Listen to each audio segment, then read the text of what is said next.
வணக்கம் ஃப்ரெண்ட்ஸ், நம்ம சேனலில் தினம் 5 ஜிஎஸ் கேள்விகள் அப்படின்னு ஒரு சீரியஸ் ஸ்டார்ட் பண்ணி தினம்தோறும் டிஎன்பிசி எக்ஸாம்ஸில் இதுக்கு முன்னாடி கேட்ட 5 கேள்விகளை பார்த்துட்டு வரும். ஓகேங்களா, இன்றைக்கான 5 கேள்விகளை பார்க்கலாம். முதல் கேள்வி, ஆசிட் மீடியம் ஃபினால்தலின் இஸ் அமில ஊடகத்தில் ஃபினால்தலினோட நிறம் என்ன? அதுதான் கேட்டிருக்காங்க.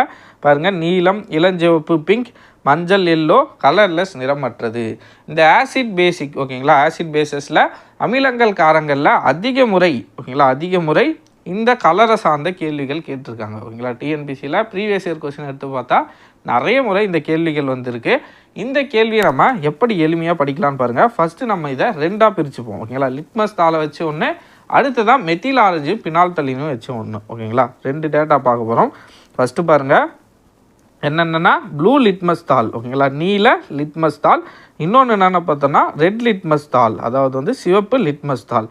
இது ஆசிடில் ஓகேங்களா, ஆசிடில் பேஸில் என்னென்ன கலர் மாறப்போகுது?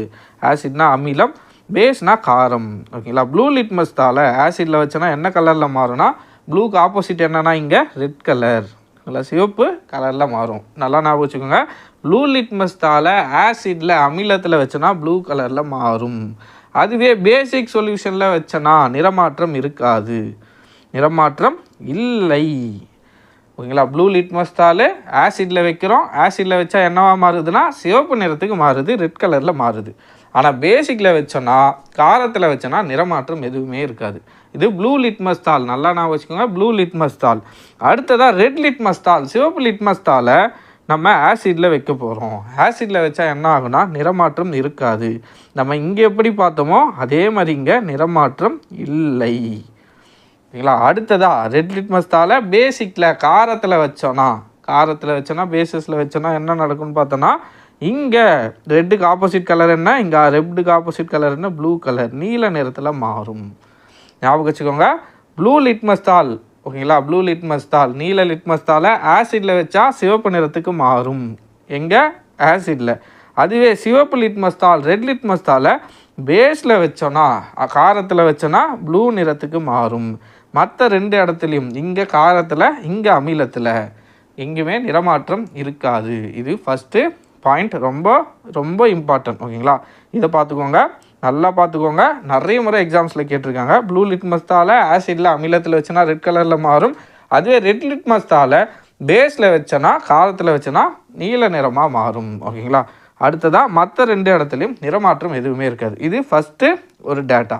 அடுத்த டேட்டா என்னென்ன பார்க்க போகிறோம்னா, ஃபினால்தலினுக்கும் மெத்தில் ஆரஞ்சுக்கும் பார்க்க போகிறோம். அதே மாதிரி ஒன்று ஃபினால்தலின், இன்னொன்று மெத்தில் ஆரஞ்சு. ஓகேங்களா, இதுலேயும் ஆசிட், அமிலம், அடுத்ததாக காரம். இது காரம், இது அமிலம். ஓகேங்களா, காரம், அமிலம். ஃபினால்தலினை ஆசிடில் அமிலத்தில் வச்சோன்னா நிறமாற்றம் என்னவாக இருக்குன்னா எதுவுமே நடக்காது. அங்கே நிறமாற்றம் இல்லை அப்படின்னு எழுதக்கூடாது, கலர் எதுவுமே வராது. ஓகேங்களா, கலர்லெஸ் அதாவது கலர் இருக்காது, நிறமற்றது அப்படின்னு வரும். ஃபினால்தலினை ஆசிடில் வச்சோன்னா என்ன நடக்கும்னா கலர்லெஸ்ஸாக மாறிடும், அதாவது நிறமற்றதாக மாறிடும்.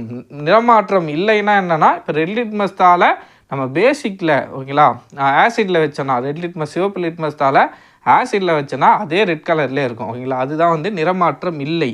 ஓகேங்களா, இங்கே என்னவாக இருக்குன்னா, ஃபினால்தலினில் எடுத்துகிட்டு போய் நம்ம ஆசிடில் வச்சோன்னா கலர்லெஸ்ஸாக இருக்கும், அதாவது ஒயிட் கலர்லேயோ அந்த மாதிரி கலரே இல்லாமல் பிளெயினாக இருக்கும். ஓகேங்களா, கலர்லெஸ், நிறம் அற்றது. அது ஃபினால்தலின் ஆசிடில் வச்சா. அதே ஃபினால்தலினை பேஸில் வச்சோன்னா, காரத்தில் வச்சோன்னா என்ன கலரில் கிடைக்குன்னா இளஞ்சிவப்பாக மாறும், பிங்க் கலரில் மாறிடும். ஃபினால்தலினை பேசிக் சொல்யூஷனில் ஆட் பண்ணனா என்னவா மாறிடும், இளஞ்சிவப்பு கலர், பிங்க் கலரில் மாறிடும். அடுத்ததாக பாருங்கள், மெத்தில் ஆரஞ்சு 2 இருக்குங்களா, மெத்தில் ஆரஞ்சை ஆசிடில் வச்சோன்னா என்ன கலரில் மாறும்னா சிவப்பு நிறத்துக்கு மாறும், ரெட் கலரில் மாறும். மெத்தில் ஆரஞ்சு 2 இருக்குங்களா, அதே மாதிரி இங்கேயும் 2 கலரில் மாறும். ஆசிடில் சிவப்பு, பேஸில் மஞ்சள். ஓகேங்களா, இங்கே ரெட் கலர், இங்கே எல்லோ கலர். ஓகேங்களா, ஞாபகம் வச்சுக்கோங்க. இதுக்கு முன்னாடி பார்த்த பாக்ஸ் இது. ஓகேங்களா, 2 பாக்ஸையும் நல்லா ஞாபகம் வச்சுக்கோங்க. ஃபினால்தலின் அமிலத்தில் ஓகேங்களா ஆசிடில் கலர்லெஸ்ஸாக இருக்கும். அதுவே ஓகேங்களா பேஸில் வச்சோன்னா இளஞ்சிவப்பு கலர், பிங்க் கலருக்கு மாறிடும். ஓகேங்களா, மெத்தில் ஆரஞ்சை ஆசிடில் ஆட் பண்ணனா என்ன ஆகுனா சிவப்பு நிறத்துக்கு மாறிடும். அதே பேஸில் ஆட் பண்ணனா மஞ்சள் நிறத்துக்கு, எல்லோ நிறத்துக்கு மாறிடும். நம்ம கேள்வியில் ஃபினால்தலின் அமிலத்தில் என்னவாக இருக்கும், ஆசிடில் என்னவாக இருக்கும்னு கேட்டிருக்காங்க. ஃபினால்தலின் அமில ஊடகத்தில் in acid medium phenolphthalein is நிறமற்றது, கலர்லெஸ். ஆப்ஷன் டி தான் சரியான விடை. ஓகேங்களா, அடுத்த பாருங்கள், இது புக் சோர்ஸ் இருக்குது. ஓகேங்களா, இது சொல்ல வந்துட்டேன். 8th standard book. ஓகேங்களா, 14th லெசன் அமிலங்கள் மற்றும் காரங்கள், ஆசிட் அண்ட் பேசஸ். ஓகேங்களா, இதை கொடுத்துருப்பாங்க பாருங்கள். ப்ளூ லிட்மஸ் ரெட்டாக மாறுது, ரெட் லிட்மஸ் இங்கே ப்ளூவாக மாறும், ஃபினால்தலின் இங்கே கலர்லெஸ்ஸாக இருக்கும். ஓகேங்களா, நிறமற்றது. அடுத்ததாக ஃபினால்தலின் இங்கே பிங்காக மாறும், மெத்தில் ஆரஞ்சு ரெட்டு, அடுத்ததாக இங்கே எல்லோ. ஓகேங்களா, அடுத்த கேள்விக்கு போவோம். Match the important agriculture revolutions which it's related products. இந்தியாவின் முக்கிய வேளாண் புரட்சிகளை உற்பத்திகளுடன் ஒப்பிடுக. பாருங்கள், புரட்சிகள், உற்பத்திகள். ஓகேங்களா, ஒரு சில பொருட்களுக்கான உற்பத்தியை புரட்சி மூலயமா சொல்லியிருப்பாங்க. ஓகேங்களா, கோல்டன் ஃபைபர் ரெவல்யூஷன், தங்க நூல் இழை புரட்சி. நம்ம ஈஸியாக இதை மேட்ச் பண்ணலாம். தங்க நூல் இழை, இதில் பாருங்கள் எந்த பொருள் வந்து தங்க கலரில். ஓகேங்களா, தங்கத்தில் நூல் இழைன்னு சொல்லிட்டாங்க. அப்போ இதில் எது நூல் இழைன்னு பார்த்தோன்னா ஒன்று பருத்தி, இன்னொன்று காட்டன். ஓகேங்களா, இதன் மூலியமாக என்ன செய்யலாம்னா நூல்களை நூற்கலாம். ஆனால் இங்கே என்ன சொல்லியிருக்காங்கன்னா கோல்டன் ஃபைபர், தங்க நூல் இழைன்னு சொல்லியிருக்காங்க. அப்போ என்னவா தான் இருக்கும்? ஜூட் ப்ரொடக்ஷனாக தான் இருக்கும். சணல் எந்த கலரில் இருக்கும்? ஒரு ப்ரௌனிஷாக கோல்டு கலரில் தானே இருக்கும். அப்படி நீங்கள் ரிலேட் பண்ணி படித்து வச்சுக்கலாம். ஓகேங்களா, நூல் இழையில் கோல்டு கலரில் இருக்கிறது எதுனா சணல். அடுத்ததாக பாருங்கள், சில்வர் ஃபைபர் ரெவல்யூஷன், வெள்ளி இழை புரட்சி. இப்பயும் நம்ம என்ன பார்த்தோம்? சணலை தங்க இழைன்னு பார்த்துட்டோம். ஓகேங்களா, பருத்தி இதுவும் இழை தான், பட் என்ன கலரில் இருக்கும்? வெள்ளை கலரில் இருக்கும். அப்போ இங்கே என்ன சொல்லியிருக்காங்கன்னா வெள்ளி என்ன கலரில் இருக்கும்?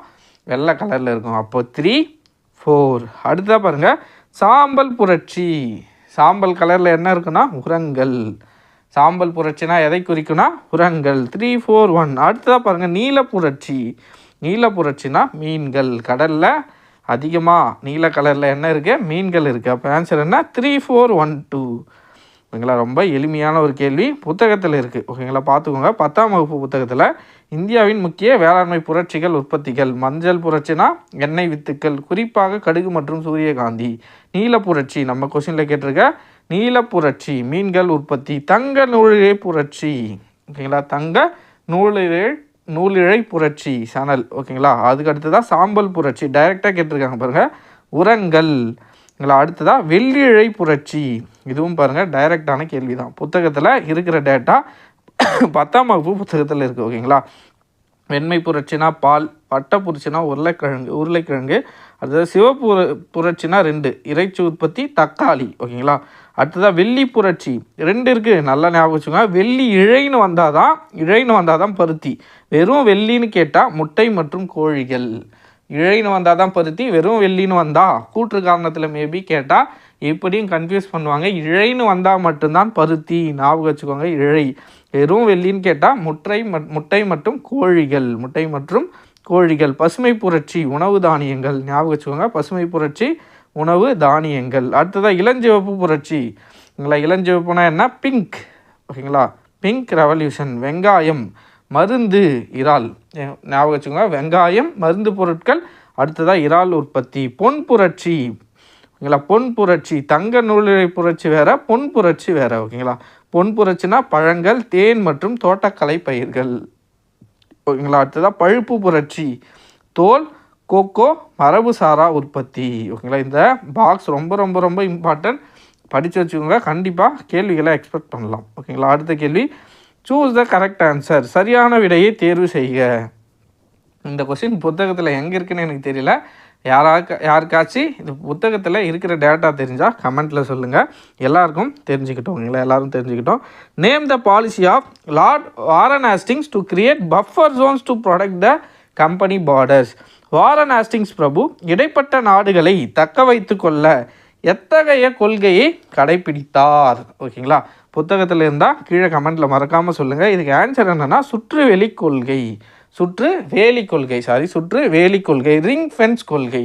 அப்படின்னா என்னன்னு பார்த்தோன்னா, இப்போ பிரிட்டிஷ் கண்ட்ரோலில் ஏதோ ஒரு இடம் இருக்குதுன்னு வச்சுப்போம். எக்ஸாம்பிளுக்கு ஒரு வெஸ்ட் பெங்கால் இருக்குது. ஓகேங்களா, வெஸ்ட் பெங்கால் இருக்குது, பெங்கால் இருக்குது. ஓகேங்களா, அது பக்கத்தில் ஏதோ ஒரு சின்ன இடம் இருக்குது, ஒரிசான்னு வச்சுப்போம், அல்லது பீகார்னு வச்சுப்போம். ஓகேங்களா, இது வெஸ்ட் பெங்கால், இது பீகார். இங்கே வந்து ஆங்கிலேயர்களோட ஆட்சி நடந்துகிட்ருக்கு. ஓகேங்களா, இதுக்கு பக்கத்தில் இருக்கிற பீகாருக்கும் ஓகேங்களா ஆங்கிலேயர்கள் என்ன பண்ணுறாங்கன்னா ஃபினான்ஷியலாக சப்போர்ட் பண்ணி இவங்களையும் இங்கே கூட கொஞ்சம் நட்புறவு வச்சுக்கிறாங்க. ஓகேங்களா, சிம்பிளாக சொல்ல போனால் அதுதான் நட்புறவு வச்சுக்கிறாங்க.